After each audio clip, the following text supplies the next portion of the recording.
Good day, everyone. Welcome to Lesson 13 on Effective Communication. For today's lesson, we will talk about something that is very important whenever we communicate with other people using inclusive language. Words are powerful. They can encourage people, make them feel respected, and help them feel that they belong.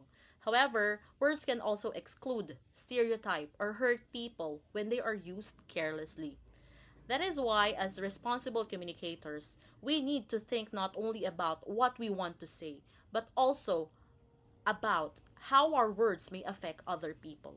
Today, we will learn how to use language that promotes respect, fairness, empathy, and inclusion, especially when creating messages to the public.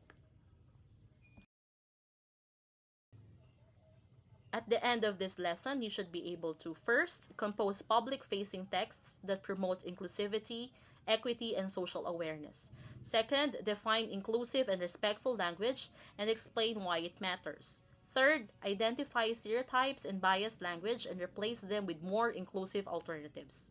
As we go through the lesson, keep this essential question in mind. How can we use language to make people feel respected, included, and heard? Think about the words you use in conversations, posts, comments, captions, and even school activities. Are your words helping people to feel included?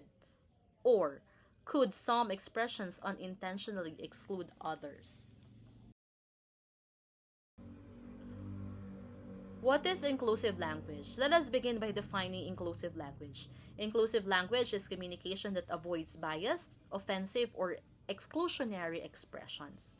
It is about showing respect, empathy, fairness, and awareness of diversity.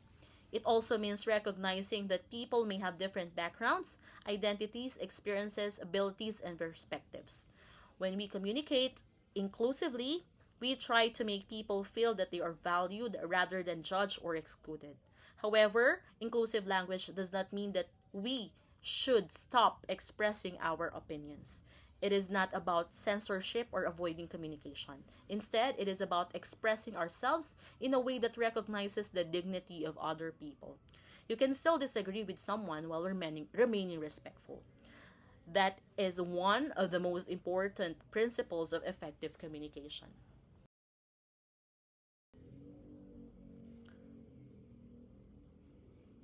Why does inclusive language matter? First, it can prevent misunderstanding. Carefully chosen words help us communicate our ideas without unnecessarily offending or excluding people. Second, inclusive communication demonstrates professionalism. Whether you are communicating at school, at work, or online, respectful language shows maturity, empathy, and awareness. Third, inclusive language can build trust and connection. People are more likely to participate in conversations when they feel they are identities and experiences are being respected.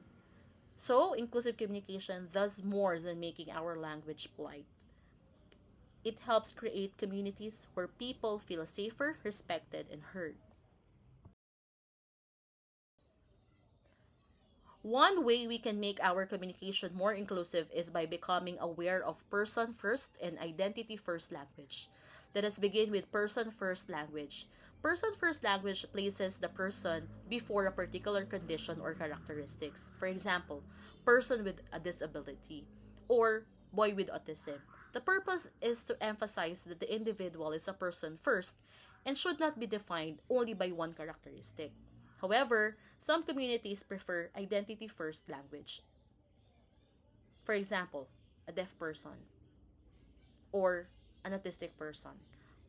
For example, these identities are an important and valued part of who they are. So, which one should we use? If you are unsure, ask respectfully the person's preference or use person first language as your starting point. The important lesson here is that respectful communication involves listening and how people prefer to describe themselves.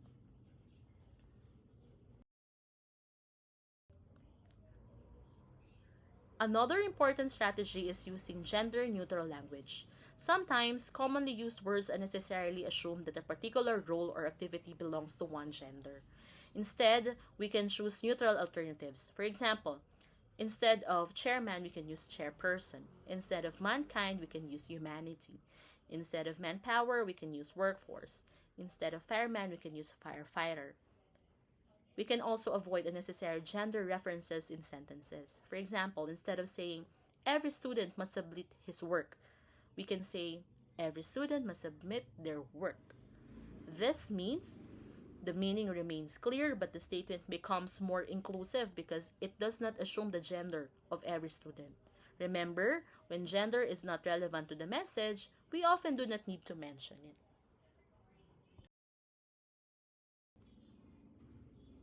Now let us talk about stereotypes. A stereotype is an oversimplified and often inaccurate belief about a group of people.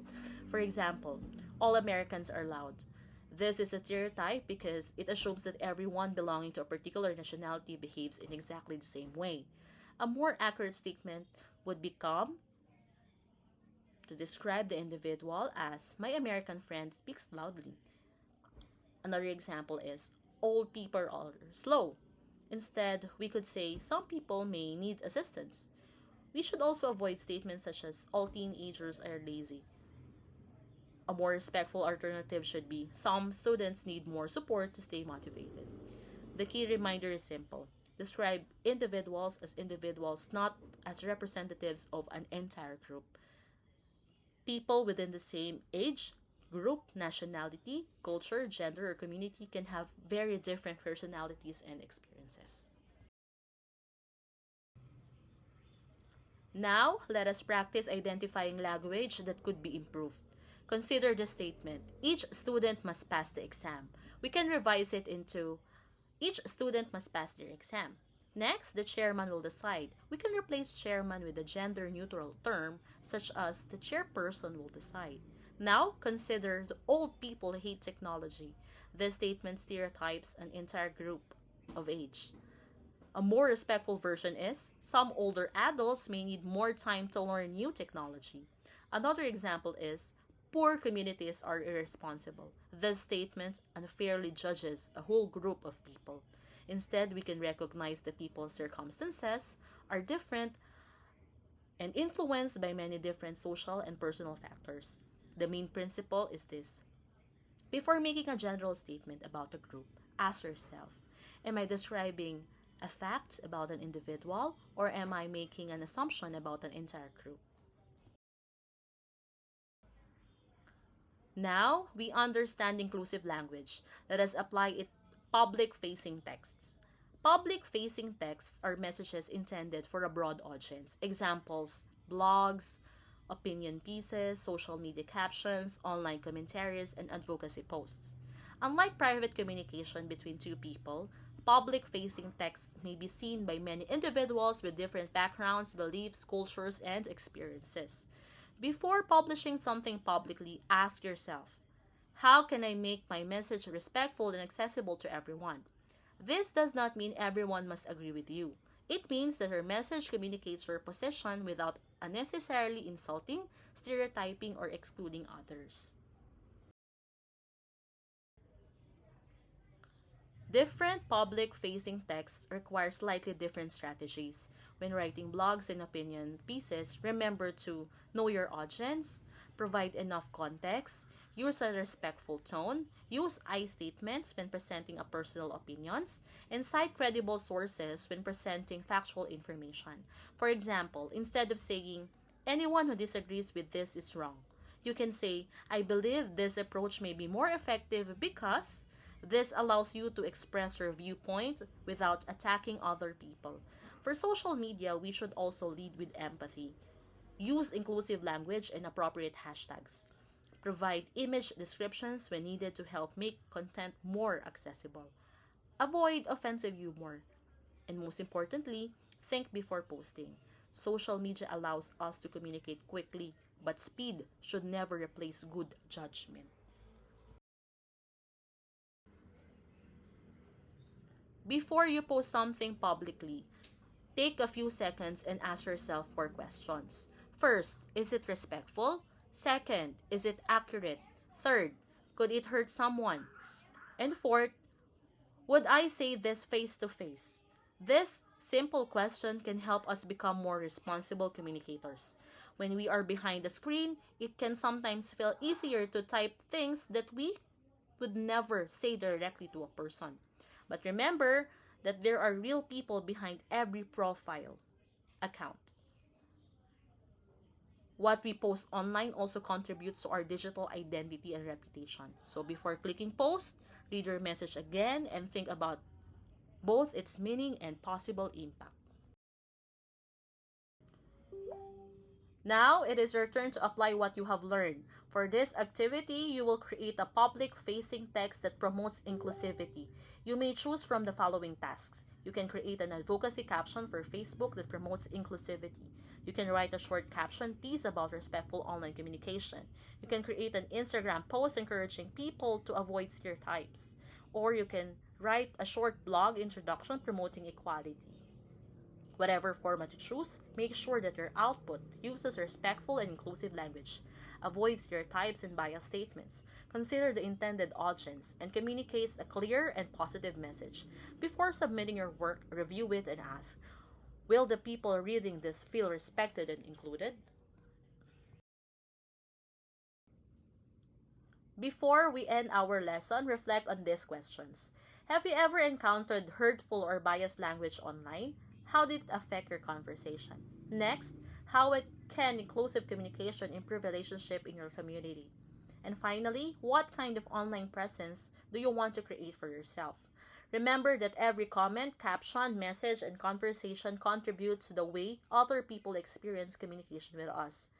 We may not always be able to control how people communicate, but we can control the words that we use to choose. And that brings us to our key takeaway. Use language not just to express yourself, but to uplift others. To summarize our lesson, inclusive language means communicating in a way that recognizes and respects the dignity, identity, and individuality of other people. Today, we learned about person first and identity first language, gender neutral language, and the importance of avoiding stereotypes and biased expressions.